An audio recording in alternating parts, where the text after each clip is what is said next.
আসসালামু আলাইকুম। আমি Saiful Islam Shahria from SLC 58 batch. তো আমরা প্রিভিয়াস ইয়ারগুলোতে মেডিসিন প্রফের যে কোয়েশ্চেনগুলো আসছে সেগুলো নিয়ে আলোচনা করতেছিলাম। তো আজকে আমরা স্ট্রোক থেকে যেসব কোয়েশ্চেন আসছে সেটা নিয়ে একটু আলোচনা করি। স্ট্রোক আর সাবআরাকনয়েড হ্যামারেজ মিলিয়ে লাস্ট 6 বছরে টোটাল 9টা কোয়েশ্চেন আসছে। তার মধ্যে 7টা স্ট্রোক থেকে আর 2টা হচ্ছে সাবআরাকনয়েড হ্যামারেজ থেকে। তো স্ট্রোকের ওভারঅল সবগুলাই 7টা কোয়েশ্চেন মিলিয়ে বিভিন্ন স্টেমের মধ্যে স্টেমের আন্ডারে এই কয়েকটা কোয়েশ্চেনে ঘুরে ফিরে আসছে বারবার। তো প্রথমে হচ্ছে ডায়াগনোসিস, এটা আমরা কোয়েশ্চেন অনুযায়ী স্টেম অনুযায়ী আলাদা আলাদা পড়ব। আর বাকিগুলো হচ্ছে অ্যাজ এ হোল আমরা পড়ে যাব। রিস্ক ফ্যাক্টরস কোনো কোনো কোয়েশ্চনে অ্যাজ এ হোল চাওয়া হয়েছে, কোনোটাতে শুধুমাত্র মডিফাইবল নন মডিফাইবল আলাদা করে চাওয়া হয়েছে। আবার একটা কোয়েশ্চেনে ছিল যে স্টেমের পেশেন্টটার কী কী রিস্ক ফ্যাক্টর প্রেজেন্ট আছে সেটা, এবং আর কী কী আদার্স রিস্ক ফ্যাক্টর থাকতে পারে সেগুলো ওভাবে চাওয়া হয়েছে। তারপরে কোয়েশ্চেনটা হচ্ছে points two look for in history and examination to identify risk factors. তো রিস্ক ফ্যাক্টরসগুলো আইডেন্টিফাই করার জন্য আমরা হিস্ট্রিতে কী কী চেক করবো, এক্সামিনেশনে কী কী দেখতে পারি। তারপর হচ্ছে ইনভেস্টিগেশনসের মধ্যে আমরা কোনো কোয়েশ্চেন এমন আসছে যে কী কী ইনভেস্টিগেশন করবো এবং কেন করবো সেটা চাওয়া হয়েছে। আবার কোনোটাতে শুধুমাত্র ডায়াগনোসিসের জন্য কী কী ইনভেস্টিগেশন করবো, কোনোটাতে রিস্ক ফ্যাক্টর বা এটিওলজিক ফ্যাক্টরগুলো অ্যাড্রেস করার জন্য কী কী ইনভেস্টিগেশন করবো সেভাবে চাওয়া হয়েছে। তারপর হচ্ছে ইমিডিয়েট ব্রেইন ইমেজিং। একটা পেশেন্ট আসলে আমি সাথে সাথেই কখন সিটি স্ক্যান বা ব্রেইন ইমেজিং করবো স্ট্রোকের পেশেন্টের জন্য, সেটার ইন্ডিকেশন চাওয়া হয়েছে। তারপর ম্যানেজমেন্ট প্ল্যান, এটা মোস্ট কমন। যে কোনো স্টেম ম্যাক্সিমাম কোয়েশনেরই স্টেমে একদম সি বা ডি লাস্ট কোয়েশনটাতে ম্যানেজমেন্টে চাওয়া হয়েছে 2 বা 1.5 মার্কের জন্য। তারপর হচ্ছে কমপ্লিকেশনস অফ স্ট্রোক। আর একটা অ্যাটিপিক্যাল কোয়েশ্চেন আছে, সেটা হচ্ছে clinical signs to look for to identify site of lesion. ব্রেইনে কোথায় লেশনটা হয়েছে সেটা হচ্ছে ক্লিনিক্যাল সাইনগুলো দেখে চেক করার জন্য। এটা আমরা স্টেম ওয়াইজ পড়বো, এটা অ্যাজ এ হোল পড়ার সুযোগ আমাদের নাই। তো শুরু করি আমরা রিস্ক ফ্যাক্টর হচ্ছে আমাদের প্রথমে 2 টাইপের, নন মডিফাইবল এবং মডিফাইবল। যেটা আমরা চেঞ্জ করতে পারি না পার্মানেন্ট, সেগুলো হচ্ছে নন মডিফাইবল। যেমন ওল্ড এজ, মেল জেন্ডার, তাছাড়া প্রিভিয়াস কোনো ভাস্কুলার ইভেন্ট হয়েছে কিনা, লাইক এমআই, স্ট্রোক অথবা পেরিফেরাল ভাস্কুলার ডিজিজ পিভিডি। তাছাড়া যে কোনো জেনেটিক মিউটেশনস লাইক ক্যাডাসিল হচ্ছে cerebral autosomal dominant arteriopathy with subcortical infarcts and leukoencephalopathy. Full ফর্মটা মনে না থাকে কথা, সো ক্যাডাসিল লেখা যাইতে পারে। তাছাড়া সিকল সেল ডিজিজ। তারপর মডিফাইবলের মধ্যে হাইপারটেনশন, স্মোকিং, হাইপারলিপিডিমিয়া এগুলো থাকলে আমার স্ট্রোকের রিস্ক অনেক বেড়ে যায়। তাছাড়া ডায়াবেটিক মেলাইটাস এবং অ্যাট্রিয়াল ফিব্রিলেশন, এটা মোস্ট কমন। ইস্কেমিক স্ট্রোক যাদের হয়ে ওল্ড এজে তাদের বেশিরভাগ ক্ষেত্রে দেখা যায় যে অ্যাট্রিয়াল ফিব্রিলেশন ছিল, সেখান থেকে কোনো একটা ক্লট ব্রেনে গিয়ে সেখানে ইস্কেমিয়া ডেভেলপ করতেছে ভেসেল অক্লুশনের মাধ্যমে। তাছাড়া excessive alcohol intake, CKD, OCP, HRT হচ্ছে ইস্ট্রোজেন কন্টেনিং যেসব ড্রাগ ফিমেলরা নিচ্ছে, ওসিপি বা এইচআরটি। তাছাড়া কোনো অপয়েড ড্রাগসের অ্যাবিউজ যদি হয়, অ্যামফেটামিন, কোকিন, সেখানেও রিস্ক বেড়ে যায় স্ট্রোকের। পলিসাইথেমিয়া এবং পাশাপাশি থ্রম্বোসাইটোপিনিয়া, এই দুইটাও রিস্ক ফ্যাক্টর। তাছাড়া হার্ট ডিজিজ, কনজেস্টিভ কার্ডিয়া ফেলিওর এবং ইনফেক্টিভ এন্ডোকার্ডিটিস, এগুলো হচ্ছে রিস্ক ফ্যাক্টরের মধ্যে পড়ে।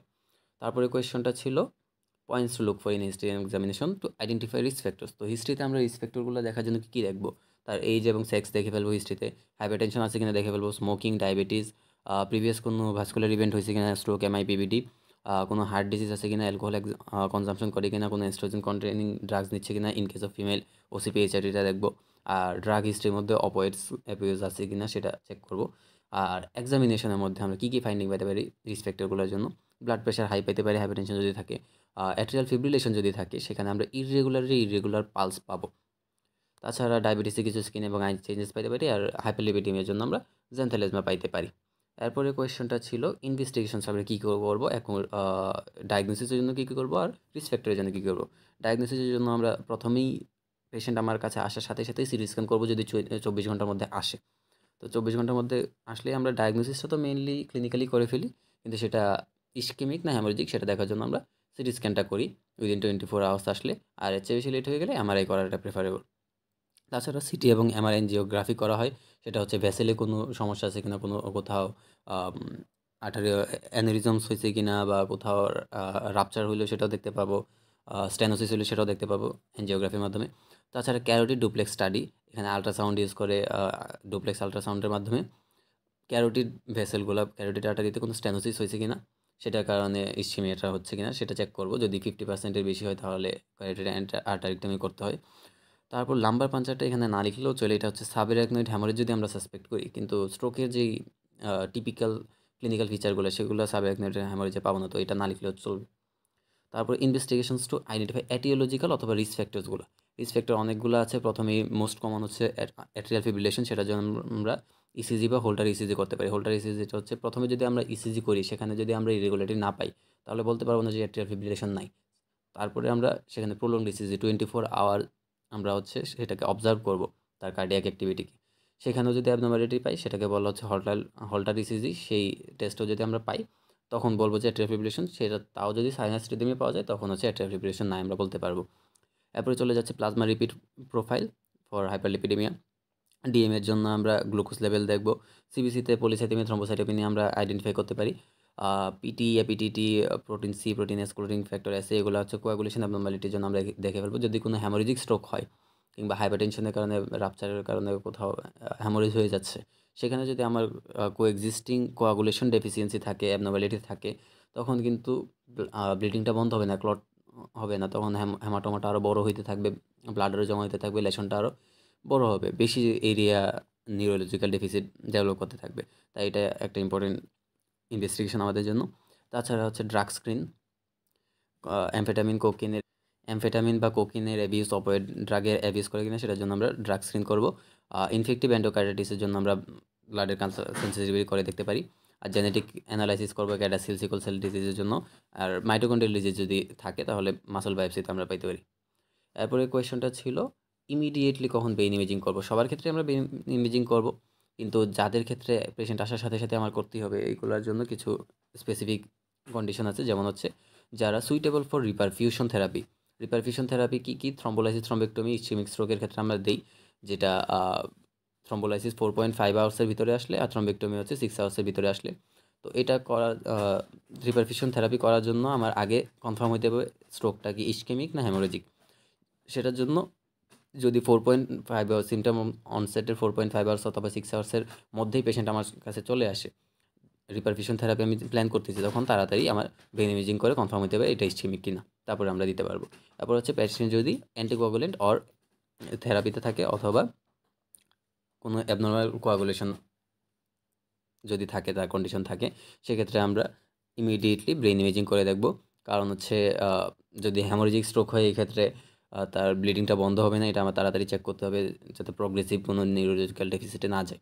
তারপর হচ্ছে deteriorating conscious level or rapidly progressing deficit. এটার ক্ষেত্রেও সেম, হ্যামাটোমা বা ইসকেমিয়া দুইটাই যদি আস্তে আস্তে প্রোগ্রেস করতেছে, ডিটেরিওরেটিং কখন হবে বা র্যাপিডলি প্রোগ্রেসিং কখন হবে, যে তার শুরু হয়েছিল একটা স্মল পোর্শনে তারপরে বড় হয়ে যাচ্ছে, তো এটার ক্ষেত্রে তাড়াতাড়ি আমাদের ব্রেন ইমেজিং করা দরকার। কিংবা স্ট্রোকের জায়গায় অন্য কোনো কন্ডিশনও থাকতে পারে এই ক্ষেত্রে, সেটা আইডেন্টিফাই করার জন্য আমার তাড়াতাড়ি সিটি স্ক্যান বা এমআরআইটা করা দরকার। সিটি স্ক্যানটাই প্রেফারেবল। তারপর হচ্ছে suspected cerebellar haematoma to exclude hydrocephalus. Cerebellar haematoma যদি হয় সেখানে হাইড্রোসেফালাস দ্যাট ইজ সিএসএফ ফ্লোটা অবস্ট্রাক্টেড হয়ে সেটা ফুলে যাচ্ছে কিনা, সেটা আবার আমার সেরেবেলামকে অক্লুড করতে প্রেশারাইজ করতেছে কিনা, সেখানে ডেফিসিট ডেভেলপ করতে পারে, ইসকেমিয়া ডেভেলপ করতে পারে, সেটার জন্য আমরা সিটি স্ক্যান করে দেখবো বা ব্রেইন ইমেজিং। তারপরে কোয়েশন হচ্ছে ম্যানেজমেন্ট, মোস্ট ইম্পর্ট্যান্ট একটা কোয়েশন। তো এখানে কয়েকটা স্টেপে আমার ভাগ করতে হবে, ডায়াগনোসিস থেকে শুরু করে জেনারেল কিছু সাপোর্টিভ মেজার্স আছে, স্পেসিফিক ম্যানেজমেন্ট আছে, সেকেন্ডারি প্রিভেনশনের জন্য কিছু স্টেপস নেওয়া লাগে, তারপর রিহ্যাবিলিটেশন আছে। তো প্রথমে ডায়াগনোসিস, ক্লিনিক্যালি ডায়াগনোসিস করতে হয়। রিটেনের জন্য আমাদের মেইনলি সাডেন অনসেট হেমিপ্যারেসিসটাই থাকবে। আমার কোয়েশনের স্টেমে যদি দেখি যে sudden onset left or right sided weakness, limb weakness অথবা হেমিপ্যারেসিস যদি ডিরেক্ট বলে দেয়, তাহলে আমরা মোস্ট কমনলি এটা স্ট্রোকের জন্যই ওই স্টেমটা থেকে আমরা বুঝে ফেলবো যে এটা স্ট্রোকের পেশেন্ট। কিন্তু ওয়ার্ডের ক্ষেত্রে বা পেশেন্ট যখন দেখবো, ভাইবার ক্ষেত্রেও সেম, সেখানে আমার সাডেন অনসেট হেমিপ্যারেসিসই শুধু নাও থাকতে পারে, যে কোনো focal deficit of brain function দিয়ে আমার কাছে পেশেন্ট আসতে পারে। যেই জায়গায় লেশন হয়েছে সেই জায়গায় ব্রেনের ফাংশনটা যেটা সেটা ডেফিসিট হয়ে গেল, সেটা অবশ্যই সাডেন অনসেট হতে হবে এবং ফোকাল ডেফিসিট হতে হবে, তাহলে সেটা আমরা স্ট্রোক হিসেবে ডায়াগনোসিস করে ফেলবো। এরপরে ক্লিনিক্যালি ডায়াগনোসিস করার পরে আমার কাজ হচ্ছে এটা হ্যামোরেজিক না ইসকেমিক সেটা আইডেন্টিফাই করা সেই কারণে হচ্ছে ডায়াগনোসিসে আমরা সিটি স্ক্যানটা ইমিডিয়েটলি করে ফেলবো। সেখানে যদি আমরা হাইপারডেন্স পাই তাহলে হ্যামোরেজিক স্ট্রোক, আর হাইপোডেন্স লেশন যদি পাই তাহলে হচ্ছে ইসকেমিক স্ট্রোক। কিন্তু হাইপোডেন্স লেশন নাও পাইতে পারি যদি উইদিন 24 আওয়ার্স অথবা 6 আওয়ার্স 7 আওয়ার্সের মধ্যে যদি করি, যেখানে আমাদের ইসকেমিয়া এখনও ডেভেলপ করে, ইনফ্যাক্ট ডেভেলপ করে না, ইসকেমিয়া হচ্ছে কিন্তু ব্রেনের ওই এরিয়াটা এখনও ইনফার্কশন হয় নাই, সেক্ষেত্রে আমরা সিটি স্ক্যান নর্মালও পাইতে পারি, কিন্তু সেটা তখন আমরা বলবো যে ইসকেমিক স্ট্রোক।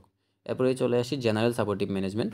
এখানে অনেক বড় একটা চার্ট ছিল, যতটুকু পারা যায় কনসাইজ করার চেষ্টা করছি। আরও ছোটো কেউ করতে চাইলে করতে পারো, বাট ইম্পর্টেন্ট কোনো ইনফরমেশন বাদ দেওয়ার অপশন দেখি না আমি। তো এখানে আমরা এয়ারওয়ে, ব্রিদিং, সার্কুলেশন এগুলো চেক করব। যদি তার এয়ারওয়েটা আনপ্রোটেক্টেড থাকে তখন আমরা এনজিটিও ইনসার্ট করার চেষ্টা করব খাবার দাবারের জন্য। তারপর হচ্ছে হাইড্রেশন এবং নিউট্রিশনাল স্ট্যাটাস অ্যাসেস করে সাপ্লিমেন্ট এবং ফ্লুইড দিব। যদি ডিসফেগিক হয়, পেশেন্ট সোয়ালো করতে না পারে, তাহলে মেডিকেশনের জন্য আমরা আদার রুটস কনসিডার করব। ব্লাড প্রেশার, এখানে কোনো কোয়েশ্চেন আমার ইসকেমিক বলে দিতে পারে স্টেমে, কোনোটাতে হ্যামোরেজিক বলে দিতে পারে, তো আমরা স্পেসিফিকটাই লিখব। তো হ্যামোরেজিক স্ট্রোকের জন্য ব্লাড প্রেশার আমরা লোয়ার করব, সিস্টোলিক বিপিটা 130 to 140 mmHg মধ্যে রাখার চেষ্টা করব। আর ইসকেমিক স্ট্রোকের ক্ষেত্রে অ্যাব্রাপ্টলি বিপি লোয়ার করা যাবে না, আনলেস কোনো হার্টের ডিজিজ থাকে, like heart failure, infective endocarditis, atrial fibrillation, অথবা সিস্টোলিক এবং ডায়াস্টোলিক বিপিটা অনেক হাই থাকে, 220 per 120 mmHg মধ্যে থাকে, তাহলে আমরা বিপি লোয়ার করব ইসকেমিক স্ট্রোকের ক্ষেত্রেও। আর সেকেন্ডারি প্রিভেনশনের ক্ষেত্রে দেখা যায় যে এক সপ্তাহ পরে গিয়ে আবার স্টার্ট করতেছি আমরা বিপি লোয়ারটা, সেকেন্ডারি প্রিভেনশনের জন্য ইসকেমিক স্ট্রোকেও জরুরি। তারপরে আসি টেম্পারেচার কন্ট্রোল করা, যদি ফিভার থাকে, পাইরেক্সিয়া থাকে, তাহলে সেটা ট্রিট করতে হবে। কনস্টিপেশন, ইউরিনারি রিটেনশন এগুলা ট্রিট করতে হবে আমার।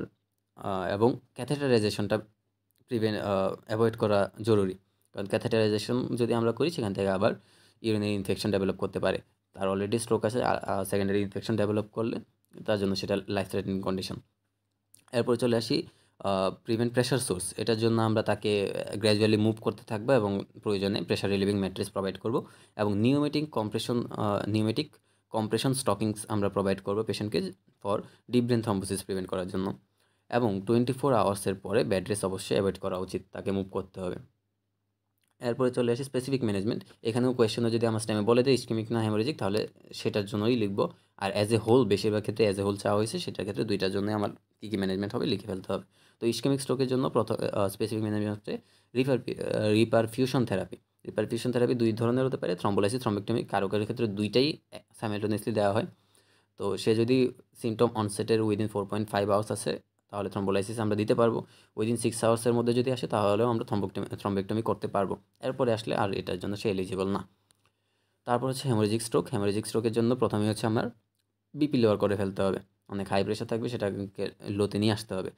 তারপর হচ্ছে কোনো কোয়াগুলোপ্যাথি যদি থাকে, তার ব্লিডিং হচ্ছে, সেটা যদি সে যদি জাস্ট কোনো অ্যান্টিকোয়াগুলেন্ট ড্রাগও খাচ্ছে লাইক ওয়ারফেরিন, তাহলে তার ব্লিডিংটা বন্ধ হবে না, ক্লট হবে না, হেমাটোমারও বাড়তে থাকবে, তাহলে স্পেসিফিক ম্যানেজমেন্টে এখানে তার কোয়াগুলোপ্যাথিটা কারেক্ট করতে হবে। লাইক ওয়ারফেরিনের জন্য যদি সে ওয়ারফেরিন থেরাপি নিচ্ছে কোনো কারণে, সেটার জন্য আমরা ইমিডিয়েটলি তাকে ভাইটামিন কে ইঞ্জেকশন দিব এবং ফ্রেশ ফ্রোজেন প্লাজমা দিব, তাহলে কোয়াগুলোপ্যাথিটা কারেক্টেড হবে। তাছাড়া যদি তার থ্রম্বোসাইটোপেনিয়া থাকে, প্লাটিলেট কাউন্ট কম, সেক্ষেত্রে আমরা প্লাটিলেট ট্রান্সফিউশন দিব। এরপরে সার্জিক্যাল রিমুভাল অফ হেমাটোমা, এটা নর্মালি করা হয় না, কিন্তু কিছু কিছু কন্ডিশনে আমরা করবো স্পেসিফিক ম্যানেজমেন্টে। লাইক লার্জ হেমাটোমার সাইজটা যদি 4 সেন্টিমিটার থেকে বড় হয়, তাহলে করব। অ্যাকিউট হাইড্রোসেফালাস যদি হয়, সিএসএফ ফ্লোটা আপলোড করে দিচ্ছে, সেটা বড় হয়ে যাচ্ছে ওই জায়গায় জমতে জমতে, তখন আমরা সার্জিক্যাল রিমুভাল অফ হেমাটোমা চিন্তা করব। এবং হেমাটোমাটা যদি cortical surface, that is skull থেকে ইজিলি অ্যাক্সেসিবল হয়, তাহলেও আমরা সার্জিক্যাল রিমুভালের কথা চিন্তা করতে পারি। কিন্তু আমরা এর চেয়ে ছোটো হলে কিংবা কর্টিক্যাল সারফেসের কাছাকাছি না থাকলে কেন সার্জারিটা করবো না এই হ্যামোরেজিক স্ট্রোকের ক্ষেত্রে? কারণ ব্রেইনে যে কোনো একটা সার্জারি করলে ওখানে আরও বেশি ফাংশন লস হতে পারে, ব্রেইনের টিস্যু ড্যামেজ হতে পারে। তো যদি ছোটোখাটো কোনো হেমাটোমা হয়, তাহলে আমরা সার্জারির কথা চিন্তা করি না। এরপরে চলে আসি সেকেন্ডারি প্রিভেনশন অফ স্ট্রোক, যার একবার স্ট্রোক হয়েছে বারবার হইতে থাকে, তো ওইটার জন্য প্রিভেনশনের জন্য কিছু মেজারমেন্ট নেওয়া লাগবে। তো ইসকেমিক স্ট্রোকের জন্য কী কী নিব, এটাও কোয়েশনে যদি স্টেমে আমাকে বলেই দেয় যে ইসকেমিক স্ট্রোক, তাহলে এটা লিখবো। আর যদি হ্যামোরেজিক স্ট্রোক বলে দেয়, তাহলে হ্যামোরেজিক স্ট্রোক এটা লিখবো। আর ইন জেনারেল হলে দুইটাই লিখতে হবে। তো ইসকেমিক স্ট্রোকের জন্য মোস্ট কমন একটা কজ হচ্ছে অ্যাট্রিয়াল ফিব্রিলেশন থাকলে ইসকেমিক স্ট্রোকটা হয়। তো সেটা আমার আগে কনফার্ম করতে হবে ইসিজি হোল্ডার, ইসিজি দিয়ে দেখে আমরা যদি অ্যাট্রিয়াল ফিব্রিলেশন হয়, অ্যান্টিকোয়াগুলেন্ট থেরাপিটাই স্ট্যান্ডার্ড, কিন্তু সেখানে আমার আবার কন্ট্রাইন্ডিকেশন দেখতে হবে। তো ওইটা কন্ট্রাইন্ডিকেশন যদি না থাকে, তাহলে আমরা ওয়ারফেরিন স্টার্ট করে দেবো আইএনআর 2 to 3 টার্গেট রেখে। এরপর যদি তার কন্ট্রাইন্ডিকেশন থাকে অ্যান্টিকোয়াগুলেন্ট থেরাপির জন্য, কিংবা তার যদি একেবারে অ্যাট্রিয়াল ফিব্রিলেশনটা নাই থাকে, সেই ক্ষেত্রে ইসকেমিক স্ট্রোকে আমরা অ্যান্টিপ্লাটিলেট থেরাপি স্টার্ট করব। তো লোডিং ডোজ হচ্ছে 300 mg এবং 75 mg ডেইলি আমরা চালাইতে থাকবো। তারপর হচ্ছে ক্যারোটিড ডুপ্লেক্স স্টাডি করে যদি আমরা দেখি যে ক্যারোটিড আর্টারিতে তার 50% থেকে বেশি অক্লুশন আছে, স্টেনোসিস আছে, তাহলে আমরা সেখানে ক্যারোটিড অ্যান্টারটারেক্টমি চিন্তা করব, অ্যান্টারটারেক্টমি করে তারপরে অ্যান্টিপ্লাটিলেট থেরাপিতে যাব। এরপরে কন্টিনিউশনে আমরা কোলেস্টেরল লোয়ার করব, স্ট্যাটিনস দিব, এবং বিপি লোয়ারিংয়ের জন্য থায়াজাইড অ্যাসিড ইনহিবিটরস দিব, এবং লাইফস্টাইল মডিফিকেশনটা বেশি ইম্পর্টেন্ট রিস্ক ফ্যাক্টরগুলো কন্ট্রোলে রাখার জন্য, যেমন স্মোকিং সিজেশন, ফ্যাট ইনটেক কমাবো, অ্যালকোহল কনজাম্পশন কমাবো, এক্সারসাইজ বাড়াবো, এটসেট্রা, আরও অনেক কিছু আছে। এরপর চলে আসি হেমোরেজিক স্ট্রোক। শুধু হেমোরেজিক স্ট্রোক আসলে এখানে একটু বাকি ডিটেলসগুলো সহ লিখতে হবে, থায়াজাইড অ্যাসিড ইনহিবিটর সহ, এবং লাইফস্টাইল মডিফিকেশনে কী কী করবো সেটা সহ, আর নয়তো just lower BP, lifestyle modification আগে তো লিখছি। এরপরে চলে আসতেছে রিহ্যাবিলিটেশন অ্যান্ড ফিজিওথেরাপি। এটা হচ্ছে আমাদের ম্যানেজমেন্টের লাস্ট পোর্শন। রিহ্যাবিলিটেশনটা ম্যানেজমেন্টেরই পার্ট থাকবে। এখন এখানে শুধু ফিজিওথেরাপিটা কেন লিখি না, কারণ রিহ্যাবিলিটেশনের মধ্যে জাস্ট ফিজিক্যাল যে ডিসেবিলিটিগুলো আছে সেগুলাই আসবে না, এর বাইরেও তার সোশিয়াল বা পার্সোনাল লাইফের যে প্রবলেমগুলো হবে সেগুলো থেকে রিহ্যাবিলিটেশন করাও আমার ম্যানেজমেন্টের পার্ট হিসেবে থাকবে। তো এই হচ্ছে ম্যানেজমেন্ট। এরপরে কোয়েশন হচ্ছে complications of stroke. Complications of stroke কী কী হইতে পারে? পার্মানেন্ট ডিসেবিলিটি হইতে পারে, এপিলেপটিক সেজাস ডেভেলপ পাইতে পারি আমরা। তারপর হচ্ছে বাকিগুলা যা আছে সব ওভারঅল সে হসপিটাল স্টে যতদিন ছিল, ট্রিটমেন্ট চলাকালীন সময়ে বিভিন্ন কমপ্লিকেশন হতে পারে, যেমন chest infection, urinary infection, constipation, pressure source, এগুলো জেনারেল ম্যানেজমেন্টে কিংবা আমাদের ডেভিডসনের একটা চার্ট আছে, স্ট্রোকের ক্লাসটাতেও পড়াইছি, ওইটাতে ডিটেলস লেখা আছে কোন কমপ্লিকেশনের জন্য আমরা কীভাবে প্রিভেন্ট করব ওটা দেখতে পারো। কিন্তু রিটেনে যেহেতু জাস্ট কমপ্লিকেশন চাইছে, জাস্ট নামগুলো লিখে দিলাম। Constipation, pressure source, deep vein thrombosis, spasticity, contracture, painful shoulder এবং ডিপ্রেশন, অ্যাংজাইটি, এগুলো হচ্ছে কমপ্লিকেশন অফ স্ট্রোকের মধ্যে পড়বে। এরপরে চলে আসি আমরা মোটামুটি অ্যাজ এ হোল যেসব কোয়েশনে আনসার করা যায় সেগুলো আমরা পড়ে ফেলছি। এখন কোয়েশন বাই স্টেম আমরা দেখি এক একটা কোয়েশনে কী কী আসছে। প্রথমে হচ্ছে একদম রিসেন্ট যে প্রফটা হয়েছে 57 ব্যাচের, সেখানে কোয়েশন আসছে 55 year old known hypertensive diabetic person present with right sided weakness with dysphagia for 2 hours। তাহলে এখানে কি কি আছে? তার sudden onset right sided weakness, that is hemiparesis আছে, সাথে ডিসফেশিয়াটা বলছে, এটা না থাকলেও আমরা ডায়াগনোসিস স্ট্রোক করতাম। সাথে তার কিছু রিস্ক ফ্যাক্টর স্টেমে বলে দিচ্ছে যে তার হাইপারটেনশন আছে, ডায়াবেটিস আছে। তো আমার ডায়াগনোসিসটা কীভাবে লিখতে হয়? এখানে যদিও ডায়াগনোসিসটা চাই না, তবে ডায়াগনোসিস যদি লিখতে হয় আমার যত ক্লিনিক্যাল কন্ডিশন তার মধ্যে প্রেজেন্ট আছে সবই লিখতে হবে, শুধু স্ট্রোক লিখলে হবে না, কারণ এখানে 1 মার্ক থেকে 0.5ও দিতে পারে। তো আমার প্রথম হচ্ছে রিস্ক ফ্যাক্টরের ক্লিনিক্যাল কন্ডিশনগুলো লিখবো, তারপর মেন ডায়াগনোসিস লিখবো, সাথে অ্যাসোসিয়েটেড যেসব ক্লিনিক্যাল কন্ডিশন ফিচার্সগুলো পাবো সেগুলোও লিখে ফেলবো। তো তার ডায়াগনোসিস হবে hypertension with diabetes with stroke, স্ট্রোকটা হচ্ছে আমার মেন ডায়াগনোসিস, সাথে কী কী আছে? উইথ রাইট সাইডেড হেমিপ্যারেসিস আছে, উইথ ডিসফেশিয়া। তারপর প্রথম কোয়েশ্চনটা হচ্ছে what are the clinical signs do you search to identify the anatomical site and or sites of lesions of such disease. তার স্ট্রোক হয়েছে, তাহলে তার যেই ব্রেনের কোন জায়গায় লেশনটা, তার ইসচেমিয়াই হোক আর হ্যামোরেজিক স্ট্রোকই হোক, কোন জায়গায় লেশনটা হয়েছে সেটা আইডেন্টিফাই করার জন্য আমরা কী কী ক্লিনিক্যাল সাইন্স দেখতে পারি, সেই কোয়েশ্চনটা চাওয়া হয়েছে। একটা টিপিক্যাল কোয়েশ্চন, আর কোথাও আসে নাই, এবারেই প্রথম আসছিল। তো এটার আনসারটা আমরা দেখে আসি। তো এই হচ্ছে ক্লিনিক্যাল সাইন্স। স্টেমে আমার দুইটা সাইন অলরেডি বলে দিচ্ছে, সেটা হচ্ছে হেমিপ্যারেসিস এবং ডিসফেশিয়া। হেমিপ্যারেসিস রাইট সাইডের হেমিপ্যারেসিস ছিল, তাহলে আমরা চিন্তা করি যে কন্ট্রাল্যাটারাল সাইড লেফট সেরেব্রাল কর্টেক্সে হইতে পারে সমস্যাটা। ডিসফেশিয়া হায়ার সেরেব্রাল ফাংশনে, ডিসফেশিয়া আমাদের ল্যাঙ্গুয়েজ কিংবা memory, intelligence, speaking, cognition, emotion, এগুলো হচ্ছে হায়ার সাইকিক ফাংশন বা হায়ার কর্টিক্যাল ফাংশন। সেগুলোতে কোনো যদি আমার ডেফিসিট হয়, ফাংশনাল ফোকাল ডেফিসিট হয়, তাহলে আমরা চিন্তা করি যে সেরেবেলার কর্টেক্স বা কর্টিক্যাল কোনো লেশন হইতে পারে। কিন্তু এই সাইনগুলো আরও কিছু কিছু ক্ষেত্রে পাইতে পারি। আমরা বলতেছি যে এগুলা সাজেস্ট করে left cerebral cortex likely due to middle cerebral artery occlusion. পুরোটাতে তো একেবারে হ্যাঁ খুব বেশি ব্লিডিং হয়ে গেলে, হ্যামোরেজ হয়ে গেলে এটা আসলে খুব আনলাইকলি, ইম্পসিবল না বাট আনলাইকলি। তো এমসিএতে যদি কোনো অক্লুশন হয়, টোটাল অ্যান্টেরিয়র সার্কুলার সিনড্রোম যেটা, সেই ক্ষেত্রে আমরা এই ধরনের ডিসফেশিয়া, হেমিপ্যারেসিস একসাথে পাইতে পারি। কিন্তু আচ্ছা, এর বাইরেও ইন্টারনাল ক্যাপসুল কিংবা ব্রেন স্টেম লেশনও এই ধরনের সাইন আমরা পাইতে পারি। তো ওগুলো থেকে আমরা কীভাবে ডিফারেন্সিয়েট করব, কী কী কোন সাইটে হলে কী কী আদার ক্লিনিক্যাল ফিচার্স পাবো, সেগুলো আমরা একটু দেখি। Other signs for site specific lesion, cerebral কর্টেক্সের লেশন যদি হয়, তাহলে আমরা হোমোনিমাস সেমিনোপিয়া পাবো। আমাদের যে অপটিক ট্র্যাক্ট অথবা অপটিক রেডিয়েশন আছে, সেখানে যেহেতু আমার কর্টেক্সও হয়েছে, ওই জায়গাটা ইনভলভড, তাহলে হোমোনিমাস সেমিনোপিয়া আমরা পাইতে পারি। তাছাড়া কন্ট্রাল্যাটারাল এক্সটেন্সর প্ল্যান্টার রেসপন্স পাবো আমরা কন্ট্রাল্যাটারাল সাইডে। এবং কর্টিক্যাল লেশন বা সেরেব্রাল কর্টেক্সের লেশনের ক্ষেত্রে কোনো ক্রেনিয়াল নার্ভ ইনভলভমেন্ট আমরা পাবো না, যেটা হচ্ছে ইন্টারনাল ক্যাপসুল এবং ব্রেন স্টেম লেশনের ক্ষেত্রে আমরা পাবো। হেমিসেন্সরি লস, এক্সাগারেটেড ডিপ রিফ্লেক্সেস এবং ডিমিনিশ সুপারফিশিয়াল রিফ্লেক্সেসটা আমরা পাবো। আর বাকিগুলো ইন্টারনাল ক্যাপসুলের ক্ষেত্রে আমি জাস্ট এখানে একদম স্পেসিফিক 2-3টা করে রাখছি, যেগুলো হচ্ছে আমরা দেখে ডিফারেন্সিয়েট করতে পারবো। ইন্টারনাল ক্যাপসুল লেশন হইলে হেমিপ্যারেসিসের পাশাপাশি আমরা ফেশিয়াল নার্ভ পালসি পাবো, আপার মোটর নিউরন টাইপের। আর কোনো কর্টিক্যাল ফাংশন ইম্পেয়ারমেন্ট পাবো না, যেমন ডিসফেসিয়া, অ্যাফাসিয়া, এগুলো আমরা না পাওয়ার চান্সই বেশি, তবে পাইতে পারি, একেবারে ইম্পসিবল না। পরে হচ্ছে ফর ব্রেন স্টেম লেশন যদি হয় সেখানে element type cranial nerve palsy পাবো। ব্রেন স্টেমের যেই জায়গায় হয়েছে সেই জায়গায় যেই ক্রেনিয়াল নার্ভ আছে সেটার পালসিটা পাবো, কিন্তু সেটা মোস্টলি লোয়ার মোটর টাইপ হয়। এবং impaired balance, loss of coordination, এগুলো সেরেবেলার ফাংশন এবং তার নিউক্লিয়াসগুলো যেহেতু ব্রেন স্টেমের কাছাকাছি আছে, তো সেইগুলো ফাংশনও লস হবে। এবং ডিসফেজিয়া পাবো, সোয়ালোয়িংয়ের সমস্যা হচ্ছে, এটা আমার সেরেব্রাল কর্টেক্সের যদি লেশন হয় সেখানে আমরা পাবো না। তো এগুলো দেখে এই সাইনগুলো যদি আমরা পেশেন্টের মধ্যে চেক করি তাহলে বুঝে ফেলতে পারবো তার লেশনটা কি সেরেব্রাল কর্টেক্সে, না ইন্টারনাল ক্যাপসুলে, না ব্রেন স্টেমে। তো এই কোয়েশ্চনটা একটা টিপিক্যাল ছিল। আর কি এরপরে কোয়েশ্চনটা চাওয়া হয়েছে, what are the important, write down 4 important fixed or unmodifiable risk factors of this disease. তো আনমডিফাইবল রিস্ক ফ্যাক্টরস আমাদের কী কী ছিল সেগুলো আমাদের লিখে ফেলতে হবে, যেমন এইজ, সেক্স, এগুলো আনমডিফাইবল, আমি চেঞ্জ করতে পারতেছি না। তাছাড়া এমআইয়ের হিস্ট্রি কিংবা স্ট্রোকের হিস্ট্রি এবং জেনেটিক মিউটেশনস, 4টাই ছিল আসলে, এই 4টা লিখে ফেলতে পারি। তারপরে আছে সিতে চাওয়া হয়েছে, right down the indications of immediate brain imaging of such disease, এটা আমরা বলে ফেলছি অলরেডি। এরপরে হচ্ছে 22 সালের নভেম্বরের কোয়েশ্চেন এটা, এখানে বলা হয়েছে 75-year-old smoker is unable to move the right side of the body on waking up from sleep. তাহলে sudden onset right sided hemiparesis আছে, তাহলে আমার স্ট্রোক। এরপরে চলে আসি, he gave history of heart attack 6 years back, তাহলে previous history of vascular disease আছে, vascular একটা ইভেন্ট আছে, তার একটা রিসপেক্টে চলে আসলো। এরপর on examination he is conscious, এবং হচ্ছে বিপি 160/100, তার মানে হাইপারটেনশন আছে।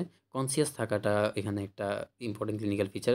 স্ট্রোকের ক্ষেত্রে আনকনসিয়াস খুব কমই দেখা যায়, তবে সাবঅ্যারাকনয়েড হ্যামারেজের ক্ষেত্রে কনসিয়াস লেভেলটা অল্টার হয়। তারপর হচ্ছে ইররেগুলার পালস, এটা কোন ক্ষেত্রে পাইতে পারি আমরা বলছিলাম অ্যাট্রিয়াল ফিব্রিলেশনে পাই, তাহলে আর একটা রিসপেক্টর আমার চলে আসলো। এরপর হচ্ছে এক্সটেন্সর প্লান্টার রেসপন্স, সেটা আমরা স্ট্রোকের ক্ষেত্রে পাই, যেহেতু হেমিপ্যারেসিস হয়েছে, সেরেব্রাল কর্টেক্সের ডেফিসিট হইলে কন্ট্রোলেটারাল সাইডে এক্সটেন্সর প্ল্যান্টার রেসপন্স পাবো on the right side of the body. তাহলে আমার ডায়াগনোসিসটা কী দাঁড়াচ্ছে, আমাদের রিস্ক ফ্যাক্টরের ক্লিনিক্যাল কন্ডিশনগুলো আগে লিখবো, তারপরে ডায়াগনোসিসটা লিখবো, সাথে হচ্ছে কোএক্সিস্টিং কন্ডিশনগুলো, ফিচার্সগুলো আমরা লিখে ফেলবো। তো এই জায়গায় হাইপারটেনশন উইথ অ্যাট্রিয়াল ফিব্রিলেশন, এখানে আমি এমআইটা লিখে নাই, কোথাও এমআইটা লিখে ফেলছে, কিন্তু এমআই তো এখন তার রিসেন্ট না, এটা 6 years ব্যাক ছিল, এখন আছে কিনা আমি কনফার্ম বলতে পারি না, হইতে পারে, কিন্তু এখন স্ট্যাম্প দেখে আমি বুঝতে পারতেছি না, তো এটা আমি রাখি নাই। হাইপারটেনশন আছে উইথ অ্যাট্রিয়াল ফিব্রিলেশন আছে with acute stroke with right sided hemiparesis আছে। তো এটা হচ্ছে আমার ডায়াগনোসিস 0.5 মার্কের জন্য। তারপরে what are the risk factors present in this patient এবং what other risk factors you will look for. তাহলে এই পেশেন্টে কী কী রিস্ক ফ্যাক্টর আছে, he is an old age person, 75-year-old, যেহেতু হি বলা হয়েছে মেল, তাহলে মেল জেন্ডার। তারপরে আস্তে আস্তে তার হাইপারটেনশন আছে, ডায়াবেটিস কি আছে, এগুলো আমরা চেক করবো। এট্রিয়াল ফিব্রিলেশন আছে, ডায়াবেটিসের কথা বলা হয় না, হাইপারটেনশন বলা হয়েছে। তাছাড়া ইরেগুলার পালস, যেহেতু অ্যাট্রিয়াল ফিব্রিলেশন আছে, এবং প্রিভিয়াস হিস্ট্রি অফ এমআই আছে।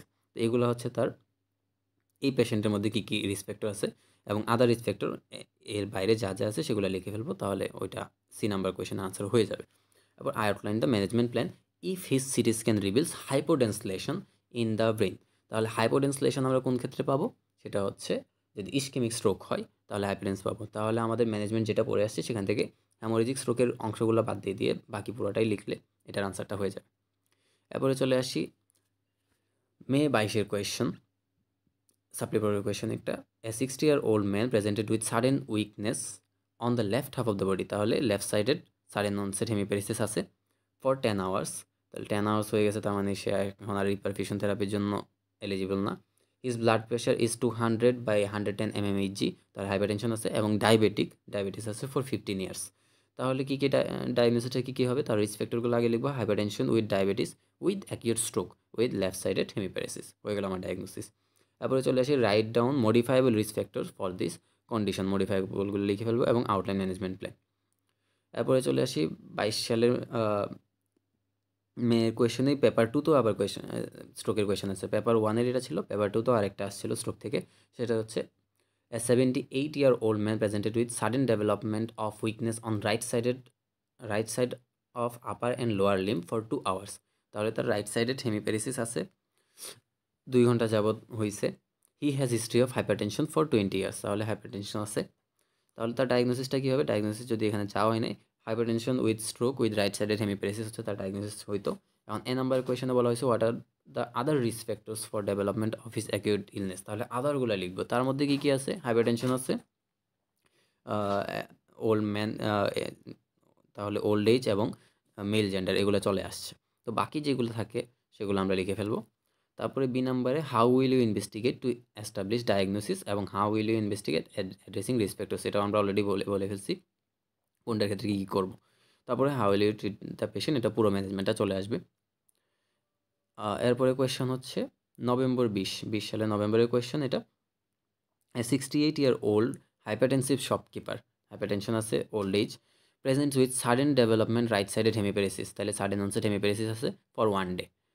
তাহলে তার ডায়াগনোসিস কী হবে? Hypertension with stroke with right sided hemiparesis. এখন এ নাম্বার কোয়েশ্চেন বলা হয়েছে what are the points you will look during history and examination to identify risk factors, already আমরা পড়ে ফেলছি। What are the investigation you plan for him and why, ওই যে আমরা ডায়াগনোসিস এবং এটিওলজিক্যাল ফ্যাক্টরসের জন্য আলাদা আলাদাভাবে বলে ফেলবো, এবং এটিওলজিতেও আলাদা আলাদাভাবে আমরা ব্র্যাকেটে লিখে দিয়েছিলাম কোন রিস্ক ফ্যাক্টরের জন্য আমরা দেখতেছি কোন ইনভেস্টিগেশনটা। তারপরে নেম সাম কমপ্লিকেশনস হি মে ডেভেলপ, এটাও আমরা পড়ে ফেলছি অলরেডি। তারপরে কোয়েশ্চেন হচ্ছে 70-year-old মেল, এটা May 20 question, with past history of ischaemic heart disease, presented with sudden onset right sided weakness for an hour, he is hypertensive for last 15 years. তাহলে তার এখন এক্সিস্টিং কন্ডিশন কী কী আছে, diagnosis যদি লিখতে চাই hypertension with stroke with right সাইডের hemiparesis, ischaemic heart ডিজিজটা এখন তার রানিং কোনো কন্ডিশন না, কেউ চাইলে লিখতে পারো। তারপর হচ্ছে এতে বলা হয়েছে right down the unmodifiable risk factors of this disease, already আমরা পড়া হয়ে গেছে। ইনভেস্টিগেশন কীভাবে করবো সেটাও পড়া হয়ে গেছে। প্রিন্সিপাল অফ ম্যানেজমেন্টও পড়া হয়ে গেছে। পরে সাস্ট 19M মেন 19 সালের কোয়েশ্চন, এখানে বলা হয়েছে 60-year-old male with history of recent extensive myocardial infection with sudden onset right sided weakness for 12 hours, he is hypertensive for last 3 years. Okay, এই কোয়েশ্চনটাতে আমাদের ডায়াগনোসিসটা হবে hypertension with stroke with right sided hemiparesis. এখানে যে 3টা question চাওয়া হয়েছে, আনমডিফাইবল রিস্ক ফ্যাক্টরস, ইনভেস্টিগেশন এবং ম্যানেজমেন্ট, অলরেডি আমরা পড়ে ফেলছি। তো স্ট্রোকের এই কোয়েশ্চেনগুলোই ছিল মোটামুটি, স্ট্রোকেরগুলো শেষ। এখন সাবঅ্যারাকনোয়েড হ্যামারেজ, সাবঅ্যারাকনোয়েড হ্যামারেজ থেকে 2টা কোয়েশ্চেন আসছে প্রিভিয়াস ইয়ারগুলোতে, ওই 2টার আনসারগুলো আমরা একটু দেখে ফেলি। প্রথম হচ্ছে 21 সালে নভেম্বরের question, A 25-year-old young adult has admitted in medicine ward with severe occipital headache with vomiting and altered consciousness. On examination, neck rigidity is present. তো এখন আমরা সাবঅ্যারাকনোয়েড হ্যামারেজের ক্ষেত্রে কী কী ক্লিনিক্যাল ফিচার নিয়ে আসবে, স্ট্যামে কী কী আমরা পাবো দেখা বুঝবো যেটা সাবঅ্যারাকনোয়েড হ্যামারেজ। অবশ্যই তার পোস্টেরিয়র মাথার পেছনের দিকে অক্সিপিটাল রেজিওনে তার হেডেক থাকবে, সাডেন অনসেট সিভিয়ার হেডেক যদি বলে তাহলে আমরা সেটা সাবঅ্যারাকনোয়েড হ্যামারেজের দিকেই যাব। সিভিয়ার হেডেক ওয়ার্ডটা থাকলেই সাবঅ্যারাকনোয়েড হ্যামারেজ ধরা যেতে পারে। সাথে তার ভমিটিং এবং হাই প্রেশার থাকতে পারে এবং অল্টার্ড লেভেল অফ কনসিয়াসনেস। আমরা স্ট্রোকের ক্ষেত্রে দেখছি আনকনসিয়াসনেস একটু আনকমন, কিন্তু সাবঅ্যারাকনোয়েড হ্যামারেজের ক্ষেত্রে কোমাটোস পেশেন্ট থাকতে পারে। এবং নেক রিজিডিটি, তার একটু পরে নেক রিজিডিটি ডেভেলপ করতে পারে, কিন্তু এটা স্টেমে নাও লিখতে পারে, পরের কোয়েশনটাতে নাই। কিন্তু সিভিয়ার হেডেক এবং অল্টার্ড কনসিয়াসনেস এগুলা স্টেমের মধ্যে দেওয়া থাকে। তো এখন what is the most probable diagnosis, subarachnoid haemorrhage. তারপরে কোয়েশন হচ্ছে what are the causes of this disease, how will you investigate the patient, এবং কমপ্লিকেশনস কী কী হইতে পারে এই পেশেন্টের ক্ষেত্রে, সেগুলোর আনসারটা আমরা একটু দেখে আসি। তো এখানে প্রথমেই মোস্ট প্রবেবল ক্লিনিক্যাল ডায়াগনোসিস ছিল সাবঅ্যারাকনোয়েড হ্যামারেজ এসএইচ। এবং কজেস কী কী আছে? কজেস হচ্ছে তার সেকুলার অথবা ব্যারি অ্যানোরিজম ডেভেলপ হইতে পারে, যে কোনো একটা বাইফার্কেশনস অফ দ্য সেরিব্রাল আর্টারিস, অথবা সার্কুলোফুইলিসের যে কোনো ব্রাঞ্চিং জয়েন্টগুলোতে কোনো অ্যানোরিজম যদি ডেভেলপ করে, সেখান থেকেই আসলে অ্যানোরিজমটা রাপচার হয়ে সাবঅ্যারাকনোয়েড হ্যামারেজ হওয়ার চান্সেস সবচেয়ে বেশি থাকে। তাহলে কোন আর্টারিতে বেশি কমন? 85% কজেই হচ্ছে সেকুলার, 85% কজে সেকুলার অর বেরি অ্যানোরিজমটাই হচ্ছে main cause. Anterior communicating artery 30% cause, posterior communicating আর্টারিতে 25% কেজে হয় এবং মিডল সেরিব্রাল আর্টারি 25% কেজে ইনভলভ থাকে। তারপরে আর্টারিও ভেনাস ম্যালফরমেশন এবং ভার্টিবাল আর্টারি ডিসেকশন 5% কেজে আমরা পাইতে পারি। অ্যামাইলয়েড এনজিওপ্যাথি একটা ইম্পর্টেন্ট কজ, এখানে স্মল কর্টিক্যাল সারফেস এসএইচ হয় অ্যামাইলয়েড এনজিওপ্যাথির কারণে। মেসেনসেফালিক হ্যামারেজ অ্যানাদার কজ। আর বাকি তিনটা যেগুলো লিখছি এগুলো রিস্ক বাড়ায়, আসলে কজ হিসেবে ধরা যায় না। Polycystic kidney disease, alas-down syndrome এবং যাদের অ্যানেরিজমের ফ্যামিলি হিস্ট্রি আছে তাদের ক্ষেত্রে। এরপরে চলে আসি ইনভেস্টিগেশন আমরা কী কী করবো। ইনভেস্টিগেশন আসলে খুবই স্পেসিফিক, এখানে এমার্জেন্সি সিটি করবো আমরা। সিটিতে আমরা যদি হ্যামারেজ দেখতে পাই সাবঅ্যারাকনয়েড স্পেসে, সেটা অনেকটা বানানা শেপ, একদম বাইকনকেভ বলা হয়, বাইকনকেভ শেপ একটা, দুঃখিত বাইকনকেভ না, একদিকে আমরা কনভেক্স পাবো আর একদিকে কনকেভ পাবো, বানানা শেপের মতো একদম স্কালের সাইড দিয়ে থাকবে, সেটা হচ্ছে এমার্জেন্সি সিটি করে আমরা সাবঅ্যারাকনয়েড হ্যামারেজটা দেখতে পারি। কিন্তু যদি অনেক কম পরিমাণ হয়, ব্লাড জমা হয়েছে সাবঅ্যারাকনয়েড স্পেসে, তখন কিন্তু আমরা সিটিতে নাও পাইতে পারি এই সাবঅ্যারাকনয়েড হ্যামারেজটা, তখন আমরা বলবো না যে তার এসএইচ নাই। সেক্ষেত্রে হচ্ছে আমরা উইদিন 12 আওয়ার্সের মধ্যে প্রেজেন্ট করলে লাম্বার পাঞ্চার করে দেখতে পারি, সেখানে আমরা জ্যান্থেলেজমা পাবো, ইয়েলিশ একটা কালারেশন পাবো। তারপর সিটি আর এমআর এনজিওগ্রাফি করে দেখতে পারি, এনজিওগ্রাফিতে আমরা কোনো অ্যানিউরিজম আছে কিনা সেটা দেখে ফেলতে পারবো। এখন কমপ্লিকেশনস কী কী ডেভেলপ করতে পারে, এটা লাস্ট কোয়েশ্চেনটা ছিল। কমপ্লিকেশনস হচ্ছে অবস্ট্রাকটিভ হাইড্রোসেফালাস হতে পারে, এখানে জমা হয়েছে ব্লাড, সেটা হচ্ছে সিএসএফ ফ্লোটাকে অবস্ট্রাক্ট করে দিল, আস্তে আস্তে সিএসএফ জমা হইতে হইতে ফুলে গেল, হাইড্রোসেফালাস হয়ে গেল, সেটা আবার আমার সেরেবেলামকে যদি অকলোড করে সেইটার ফাংশনগুলো আবার ডেফিসিট হবে কিংবা ইস্কেমিয়া ডেভেলপ করতে পারে। ডিলেইড সেরেব্রাল ইস্কেমিয়া, এই যে ডিরেক্ট যদি এই হেমাটোমাটাই সাবঅ্যারাকনয়েড স্পেসে ব্লাডটাই কোথাও একটা চাপ দিয়ে, ব্রেনের কোনো একটা রিজিয়নকে চাপ দিয়ে সেক্ষেত্রে ইস্কেমিয়া ডেভেলপ করতে পারে, সেক্ষেত্রে ডিসিআই পাবো আমরা। হাইপোনেট্রিমিয়া পাইতে পারি। সিস্টেমিক কমপ্লিকেশন অ্যাসোসিয়েটেড উইথ ইম্বোমিবিলিটি, এটা হচ্ছে ওই যে স্ট্রোকের যে কমপ্লিকেশনসগুলো পাইছি মোটামুটি সেগুলো chest infection, DBT, pressure source, এগুলো থাকতে পারে। তাছাড়া কিছু ছোটোখাটো আছে, এই চারটাই মেইন। ছোটোখাটোগুলোর মধ্যে হেডেক, থিঙ্কিং, ফ্যাটিক, এগুলো লং টার্ম কমপ্লিকেশন কিছু থাকতে পারে, প্রবলেম হতে পারে। পার্সোনালিটি চেঞ্জেস আসতেও পারে, ইনকোঅর্ডিনেশন অফ মুভমেন্ট যদি সেরেবেলার কোনো সমস্যা তার করে ফেলে। তাছাড়া ফিজিক্যাল ডিসএবিলিটিস ডেভেলপ করতে পারে কোনো কোনো কেস। এরপরে আরেকটা কোয়েশ্চন আছে, এটা হচ্ছে রিসেন্ট মোস্ট এসএইচ থেকে কোয়েশ্চনটা আসছে। 25 years young adult present with severe occipital headache with vomiting with altered consciousness, তাহলে তার severe occipital headache, severe headache আছে অ্যাসোসিয়েটেড উইথ ভমিটিং এবং অল্টার্ড কনসিয়াসনেস তার অল্টার হয়েছে, তাহলে আমরা এখানে এসএইচ বলে ফেলতে পারি, ডায়াগনোসিস, ক্লিনিক্যাল ডায়াগনোসিস। এবং বাকি প্রথম তিনটা কোয়েশ্চেন আসলে সেম, ক্লিনিক্যাল ডায়াগনোসিস কী, কজেস কী কী, ইনভেস্টিগেট কীভাবে করবো। লাস্ট কোয়েশ্চনটা একটু different, what is the definitive therapy of this patient, তাহলে সেটা একটু দেখে ফেলি।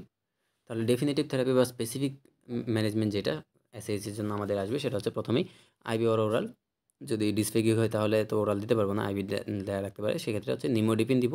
নিমোডিপিন দিলে ডিলেড সেরেব্রাল ইস্কেমিয়াটা তার প্রিভেন্টেড হবে।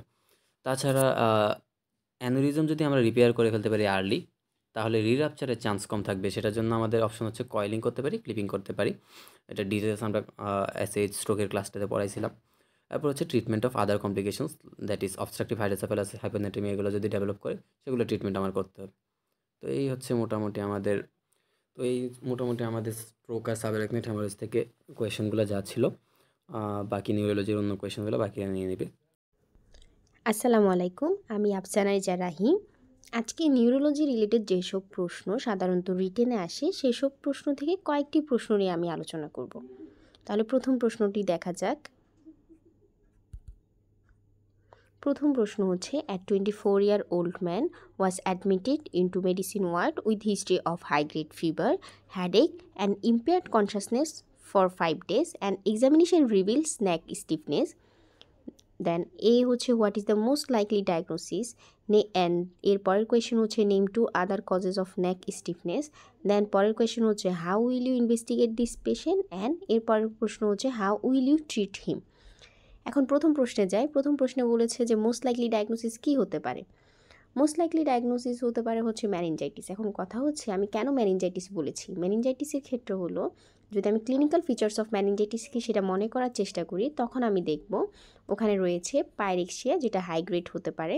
দেন ফিচার্স অফ মেনিনজিজমস থাকবে, যেখানে হচ্ছে হ্যাডেক দেখব বা ফটোফোবিয়া দেখব, সাথে হচ্ছে স্টিফনেস অফ নেক দেখব, আর সাথে হচ্ছে অল্টার্ড লেভেল অফ কনসাসনেস দেখব, যেটা কমনলি হচ্ছে ওল্ডার পিপলদের ক্ষেত্রে পেতে পারি। এই কারণে আমি হচ্ছে এই ফিচার্সগুলো মিল রয়েছে বলে আমি এটাকে মেনিনজাইটিস বলেছি। এরপরে স্লাইডে যাই। এই যে এখানেই হচ্ছে আমার ফিচার্সগুলো লেখা আছে, যেগুলো হচ্ছে আমি প্রশ্নে পেয়েছি। এরপরে হচ্ছে পরের কোয়েশ্চেন ছিল যে 2 other causes of neck stiffness. এখন 2 other causes of neck stiffness কী হতে পারে? Sub arachnoid haemorrhage and meningo encephalitis. Then next question হচ্ছে এমন পেশেন্ট আসলে আমি কী ইনভেস্টিগেশন দিব। প্রথমত হচ্ছে এমন পেশেন্ট আসলে আমি ইনভেস্টিগেশন দিতে পারি হচ্ছে blood for TC and DC of WBC, যেখানে আমি নিউট্রোফিলিক লিউকোসাইটোসিস পেতে পারি। এরপর হচ্ছে আমি পেতে পারি হচ্ছে ইএসআর আর সিআরপি লেভেল। ইএসআর আর সিআরপি লেভেল যেটা আছে সেটা হচ্ছে ইনক্রিজ থাকবে। আর chest X-ray, posterior anterior view দেখব, অ্যান্ড সিএসএফ স্টাডি দেখব। সাথে হচ্ছে ব্লাড কালচার করতে পারি, আর ব্রেন ইমেজিং করব বাই কন্ট্রাস্ট এমআরআই। এখন ক্লাসিক্যাল যে সিএসএফ অ্যাবনর্মালিটিস আছে সেখানের মধ্যে পেতে পারি হচ্ছে পলিমরফোনিউক্লিয়ার লিউকোসাইটোসিস, প্রোটিন কনসেন্ট্রেশন যেটা আছে সেটা ইনক্রিজ হতে পারে, and glucose and corresponding blood sugar ratio যেটা থাকবে সেটা যদি লেস দেন 40% হয় তাহলে হচ্ছে এটা অ্যাবনর্মাল হবে। And jet like pressure of CSF থাকবে, আর কালচার পজিটিভ থাকতে পারে 80% কেসে। এরপরের প্রশ্ন হচ্ছে আমি এমন পেশেন্ট আসলে কীভাবে ট্রিট করব বা ট্রিটমেন্ট প্রসিডিউর কি। এইখানের ক্ষেত্রে হচ্ছে এরকম পেশেন্টকে আমরা কনসিডার করি অ্যাজ মেডিকেল ইমার্জেন্সি, অ্যান্ড এই ক্ষেত্রে হচ্ছে মেডিকেল অ্যান্টিবায়োটিক থেরাপি দিব within 60 minute after obtaining blood for culture and sensitivity. প্রথমত হচ্ছে স্যাফোটেক্সিম অ্যান্ড সেফট্রাইক্সন, এই দুইটা ড্রাগ দিতে পারি। স্যাফোটেক্সিম অ্যান্ড সেফট্রাইক্সন দুটো ড্রাগে আমি 2 গ্রাম করে দিব ইন্টারভেনাসলি, বাট স্যাফোটেক্সিম দিব 4 টাইমস ডেইলি অ্যান্ড সেফট্রাইক্সন দিব হচ্ছে 2 টাইমস ডেইলি। তারপর হচ্ছে ভ্যাঙ্কোমাইসিন অ্যাড করব যদি সেটা penicillin resistant pneumococcal infection suspect করে থাকে। অ্যান্ড অ্যাডজাংটিভ থেরাপি দিব হচ্ছে আমি ডেক্সোমিথাসোন, যেটা হচ্ছে আমি 10 মিলিগ্রাম করে 4 টাইমস ডেইলি দিব ফর 3 to 5 ডেজ। আচ্ছা, এরপরের কোয়েশ্চেনে যাই। এরপরের কোয়েশ্চেন হলো a 40-year known diabetic male presented with history of high grade fever, headache, vomiting and cough with productive sputum for 5 days. An examination revealed the patient is confused, disoriented, neck rigidity with third cranial nerve palsy, and respiratory examination revealed features of consolidation. প্রথম প্রশ্ন হলো what is your probable clinical diagnosis, এবং তুমি এটা কীভাবে investigate করবা পেশেন্টেরকে, আর কীভাবে হচ্ছে ম্যানেজমেন্ট করবা। তাহলে প্রথমত হচ্ছে এটার প্রবাবল ডায়াগনোসিস কী হতে পারে। এটার প্রবাবল ডায়াগনোসিস হচ্ছে টিউবারকুলার মেনিনজাইটিস। এখন এটাকে আমি কেন টিউবারকুলার মেনিনজাইটিস বলবো? টিউবারকুলার মেনিনজাইটিসের ক্ষেত্রে আমি যদি সিমটমস দেখি তাহলে দেখব হচ্ছে এখানে হ্যাডেক, দেন হচ্ছে ভমিটিং অ্যান্ড ফিভার, যেটা লো গ্রেড হতে পারে, দেন হচ্ছে ল্যাসিটিউড অ্যান্ড ডিপ্রেশন, তারপর হচ্ছে কনফিউশন, বিহেভিয়ারাল চেঞ্জেস, অ্যান্ড সায়েন্সের ক্ষেত্রে হচ্ছে সাইন্স অফ মেনিনজিজমস দেখতে পারি লাইক নেক রিজিডিটি, যেটা হচ্ছে আমি প্রশ্নে দেখেছি। দেন হচ্ছে অকুলোমোটর পালসিস, দ্যাট মিনস হচ্ছে থার্ড ক্রেনিয়াল নার্ভ পালসি, যেটা প্রশ্নে ছিল। দেন হচ্ছে papilloedema and focal hemisphere signs, আর হচ্ছে ডিপ্রেশন অফ কনসাস লেভেল। এই কারণে হচ্ছে এটাকে আমি টিউবারকুলার মেনিনজাইটিস বলতেছি। এর পরের কোয়েশ্চেন ছিল হচ্ছে আমি এটাকে কীভাবে ইনভেস্টিগেট করব।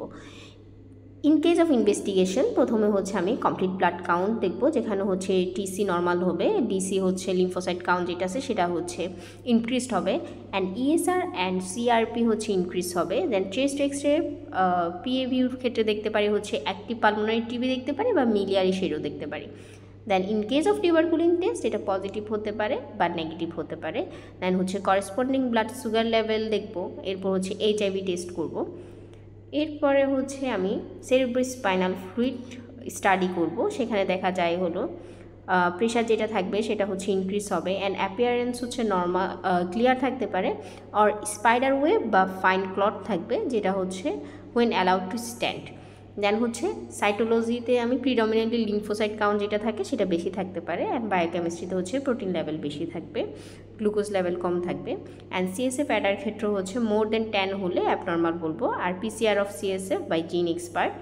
দেন stain and culture by every stain, আর brain imaging by CT or MRI, যেখানে হচ্ছে প্রথমে হাইড্রোক্যাফালাস পেতে পারি, বা brisk meningeal enhancement on enhanced CT and or an intracranial টিউবারকুলোমা।